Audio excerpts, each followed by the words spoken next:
Hi friends, నేను మీ భాస్కర్ మేకల. So మొత్తానికి డే 3 ఈవినింగ్ ఓటింగ్ ఎలా ఉంది అండ్ విన్నర్ కి ఎవరు దగ్గర అయ్యారు, విన్నర్ ఓటింగ్ లో మార్పులు ఏమైనా జరిగాయంటే సో చాలా మార్పులు జరగబోతున్నాయి. చాలా ఏమంటారు కదా, భూకంపం వచ్చిన దానికంటే ఎక్కువగా అంత రేంజ్ లో భూమి బద్దలవబోతుంది అనమాట. ఆ రేంజ్ లో ఓటింగ్ పడుతుందంట. చెప్పేవాళ్ళు అట్లా చెప్తున్నారు. మరి సో మీరు కూడా అదే నమ్ముతారా, మరి ఏం చేస్తారా మీకే తెలియాలి. బట్ ఏంటంటే క్లారిటీగా మాట్లాడదాం అండ్ క్లియర్ కట్ గా ఎవరు ఏ పొజిషన్ లో ఉన్నారు అనేది క్లియర్ కట్ గా చెప్తాను. సో ఖచ్చితంగా వీడియోకి ఒక లైక్ వేసుకోండి ప్లీజ్. ఒక లైక్ వేసుకొని ఎండ్ వరకు చూసే ప్రయత్నం అయితే చేయండి. ఇంకా లేట్ చేయకుండా టాపిక్ లకి వెళ్ళిపోదాం, ఓటింగ్ ఆర్డర్లకు వెళ్ళిపోదాం. ఓటింగ్ ఆర్డర్ చూసుకుంటే చాలా అంటే చాలా దారుణంగా అసలు ఎలా మాట్లాడుతున్నారంటే అసలు ఓవరాల్ ఇండియాలోనే ఇలాంటి బిగ్ బాసే లేదు. అసలు నార్త్ ఇండియా నుంచి సౌత్ ఇండియా నుంచి ఆ నార్త్ ఈ సౌత్ ఆ సౌత్ ఏంట్రా మీరు అందరు చెప్పే లొల్లి నాకు అర్థం కాదు. కానీ కొంచెమన్నా ఏమన్నా చెప్పడానికి కొంచెమన్నా అద్దుపద్దు ఉండాలి కదా. నాకు అర్థం కాదు. కానీ ఇప్పుడు ఇంత మంది చూస్తున్నారు, ఇంత చేస్తున్నారు. ఎప్పుడైనా బిగ్ బాస్ హిందీలోనో కన్నడలోనో మలయాళంలోనో తమిళంలోనో ఎక్కడన్నా ఎవరన్నా ఏదన్నా వేరే వాళ్ళకు ఓట్లు వేసిన వాళ్ళు ఉన్నారా? ఒక అట్లీస్ట్ చూసే వాళ్ళు ఉన్నారా? ఏం జరుగుతుంది? ఈ తెలుగు ఆడియన్స్ అంట, తెలుగులో ఇప్పుడు వచ్చిన కంటెస్టెంట్స్ ఇక్కడ ఉన్న వాళ్ళకే చక్కగా తెలియదు. వీళ్ళు పోయి వేరే నార్త్ ఇండియాలో కొంతమంది ఏకంగా ఓవరాల్ ఇండియాలో ఏకంగా ఫారెన్ లో నుంచి ఓట్లు దిమ్మా దిమ్మా గిమ్మా గిమ్మా ఓట్లు పడుతున్నాయంట. మా బాబోయ్, మామూలు దారుణాలు చూడదలుచుకోలేదు నేనైతే. అంతకు మించి దారుణాలు అయితే చూపిస్తున్నారు. సో ఓవరాల్ గా ఇది అన్అఫిషియల్ ఓటింగ్ మాత్రమే. ఇది ఓన్లీ ఇంకోటి ఏంటంటే మిస్డ్ కాల్ డేటా కాదు. సో ఖచ్చితంగా గుర్తుపెట్టుకోవాలి, మిస్డ్ కాల్ డేటా కాకుండా ఇది అన్అఫిషియల్ ఓట్లే. బట్ ఏంటంటే అఫీషియల్ కి దగ్గరగా ఉండే సిచ్యువేషన్ అనమాట. నేను క్లారిటీ చెప్పాను, రేపు మీకు క్లారిటీ ఇస్తాను.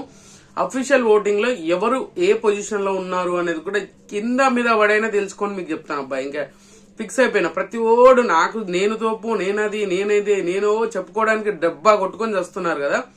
సో క్లియర్ కట్ గానే నేను ఒక ఇన్ఫర్మేషన్ ఇస్తాను రేపైతే ఖచ్చితంగా. అది మీకోసం అని కాదు, నా కోసం అని కాదు, తెలియాలి.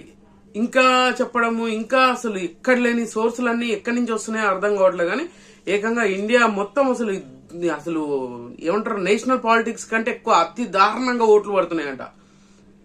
అసలు ఇది పబ్లిక్ ఓటింగ్ లాగా పొలిటిక్స్ ఓటింగ్ ఎలా అయిపోయిందో అంతకు మించి ఓటింగ్ లాగా అయిపోయింది అనంట. అంత రేంజ్ లో చెప్తున్నారు ఒక్కొక్కరు. ఇది ఇన్ఫర్మేటివ్ వీడియో. అసలు మనకు తెలుసు, మనం తోపు మనం తురుము.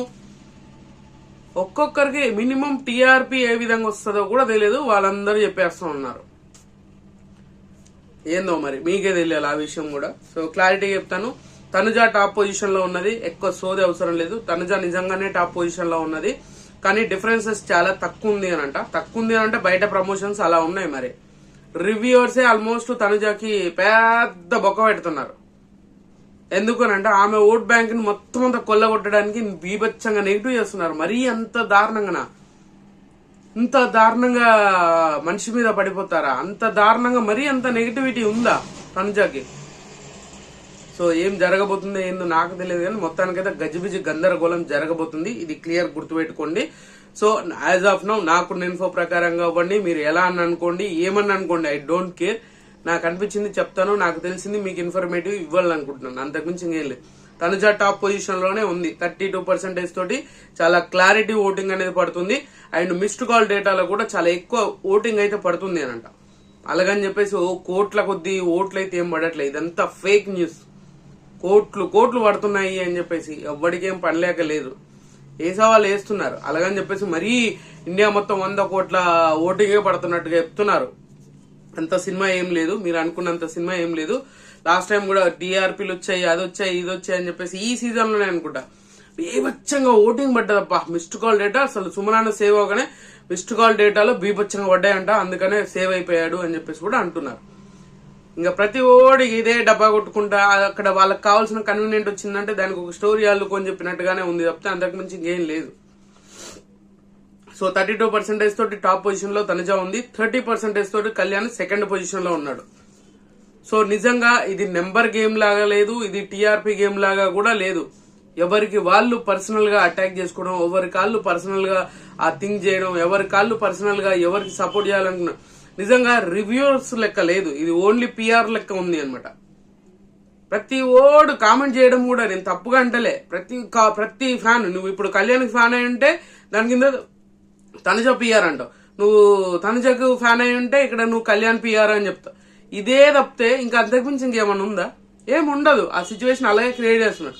బిగ్ బాస్ కి వీళ్ళకి కంటెంట్ ఏమి ఇవ్వాలో తెలియక ఇప్పుడు మళ్ళీ ఫైనల్ స్టేజ్ లో కూడా టాస్క్లు పెడుతున్నాం అనమాట. అంటే ఆల్రెడీ ప్రీవియస్ గా పెట్టిన టాస్క్లే ఈ వీక్ లో పెట్టేసి ఇందులో తోపు తురుము అని చెప్పేసి ఒక్కొక్కరిని బీభత్సంగా లేపుతున్నారు. సో ఆ టాస్క్లకి వీళ్ళు టాస్క్లు ఆడితే మొత్తం మెడల్ వచ్చిన ఫీలింగ్ అయితే ఒక్కొక్కరికి ఉంది అనమాట. అంత రేంజ్ లో రివ్యూయర్స్ చెప్తున్నారు. వాళ్ళకే తెలియాలి మరి ఏ విధంగా అదే అంతమంది మరి అంతంతమంది సబ్స్క్రైబర్స్ అంతమంది ఫాలోవర్స్ మరి ఎక్కడి నుంచి వస్తున్నారు, నాకు ఇంతమంది ఉన్నారు నాకు ఎంతమంది అని చెప్పుకోవడం తప్పితే డబ్బా కొట్టుకోవడం కాదు. లోపల నిజంగా ఇప్పుడు బిగ్ బాస్కి వెళ్ళొచ్చి బిగ్ బాస్ దగ్గర నుంచి చూసి బిగ్ బాస్ ఆడియన్స్ లో కూర్చున్నంత మాత్రాన మీకే ఇన్ఫర్మేషన్ వస్తుంది అని చెప్పుకునే వాళ్ళు ఆ చెంచాగిరి పనులన్నీ తగ్గించుకుంటే బెటర్. అది తప్పు కాదు, చెప్పాలి, కానీ అతి ఓవర్ యాక్షన్, ఎదుటోడిని తక్కువ చేయాల్సిన అవసరం లేదు. మరి ఇంత పిఆర్ల కంటే అధ్వానంగా తయారవుతుంది. అది ప్రాబ్లం. నేను వాళ్ళని పర్సనల్ గా తిట్టాలని కాదు, అనాలని కాదు నా ప్రాబ్లం. సో వీళ్ళు ఏంటంటే వీళ్ళే పిఆర్ల కంటే ఎక్కువగా ఓవర్ స్మార్ట్ గేమ్ ఆడుతున్నారు అనమాట. సో బయట వీళ్ళు ఆడే గేమ్ అంత దారుణంగా ఉంది. సో తర్వాత పొజిషన్ వచ్చేసరికి ఇమాన్యుయల్ ఉన్నాడు. ఇమాన్యుయల్ కూడా మంచి ఓటింగ్ పడుతుంది అనుకున్నాం, కానీ ఓట్ బ్యాంక్ అనేది తగ్గింది. అండ్ కళ్యాణ్కి ఓట్ బ్యాంక్ పెరిగింది, 2% ఓటింగ్ పెరిగింది. అండ్ ఇమాన్యుయల్ కు 2% ఓటింగ్ తగ్గింది. సో ఇది క్లియర్ గానే ఉంది. అండ్ ఇంకోటి ఏంటంటే చాలా ఇంట్రెస్టింగ్ గా ఉంటది అని అనుకున్నాం, బట్ ఏమీ లేదు, ఇంట్రెస్టింగ్ ఏమీ లేదు, నార్మల్ గానే ఉంది అనమాట. గజిబిజి గందరగోళం ఏం సృష్టించదలుచుకోలేదు, ఓటింగ్ లో చాలా క్లారిటీ ఉంది.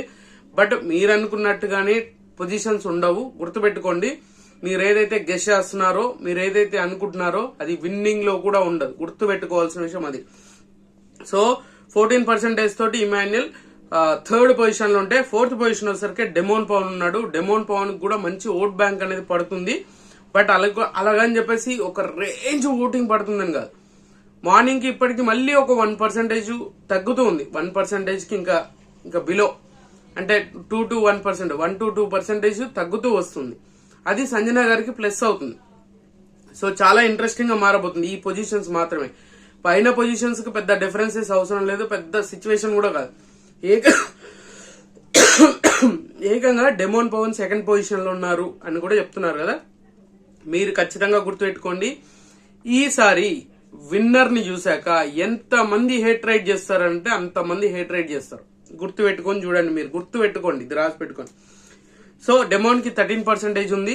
అండ్ సంజన గారికి 11% ఓటింగ్ ఉంది. సంజన గారికి 1% పెరిగింది, డెమోన్ కి ఒక 1% తగ్గింది. అండ్ మన ఇమాన్యుయల్ కి ఒక 2% ఓటింగ్ అనేది తగ్గింది.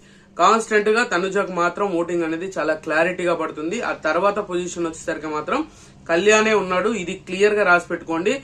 కళ్యాణ్ కి బయట చేసే ప్రచారం మామూలుగా రియల్ గా పాలిటిక్స్ లో కూడా అంత మంది చేయరు అనుకుంటా. అన్ని ఏకంగా ఈ సోషల్ యాక్టివిటీస్, ఏకంగా శ్రమదానాలు, కాలేజీలు, అసలు స్కూళ్ళు, అసలు బస్సులు, థియేటర్లు, అరే మామూలు ఇన్స్టాగ్రామ్ అయితే రచ్చ, ఇలాంటివన్నీ చాలా జరుగుతున్నాయి. నిజంగా ఇంతగానం హ్యూజ్ అంటారు. మన కౌశల్ ఆర్మీకి చేశారు చూసారా, అప్పట్లో ర్యాలీలు అవన్నీ చేశారు. ఇప్పుడు అలా కాదు, ఏకంగా మొత్తం ప్రచారంలో మామూలు కాదు, పాలిటిక్స్ కంటే ఎక్కువగా ప్రచారం చేపిస్తున్నాడు కళ్యాణ్ పడాల. నిజంగా సైనికుడు, మీరు ఏ విధంగా సైనికుడి దగ్గర ఇన్ని డబ్బులు ఎక్కడి నుంచి వచ్చాయో నాకు తెలియదు, కానీ సైనికుడు సిచ్యువేషన్ ఏంది, సైనికుడు ఎలా ఉంటాడు, సైనికుడు తప్పనట్లే, నీకు ఆ సిచ్యువేషన్ ఉంది, కానీ నువ్వు వాడింది, నువ్వు చెప్పుకొని నువ్వు వచ్చింది, లోపలికి వచ్చినాక జరుగుతున్నది చూస్తే అంతా ఒక మాయలాగా ఉంది, ఏదో జరుగుతుంది అనే ఫీలింగ్ ఖచ్చితంగా వస్తుంది కదా. సో అలా అనమాట. సో మొత్తానికైతే గజిబిజి గందరగోళం ఏం సృష్టించకుండా విన్నింగ్ రేస్ కూడా చాలా క్లారిటీగా వచ్చేస్తుంది. ఇప్పటిదాకా మొత్తుకున్న వాళ్ళు ఎవరైతే ఉన్నారో ఎండింగ్ వచ్చేసరికి మాత్రం మాట మార్చకపోతే అడగండి. నాకు తెలిసినంత వరకు, నాకు తెలిసిన ఇన్ఫో ప్రకారంగా చెప్తున్నాను. సో ఖచ్చితంగా ఈ వీడియో మీకు నచ్చినా కూడా నచ్చితే లైక్ చేయండి, షేర్ చేయండి, కామెంట్ చేయండి, సబ్స్క్రైబ్ చేయడం మర్చిపోద్దు. And good luck.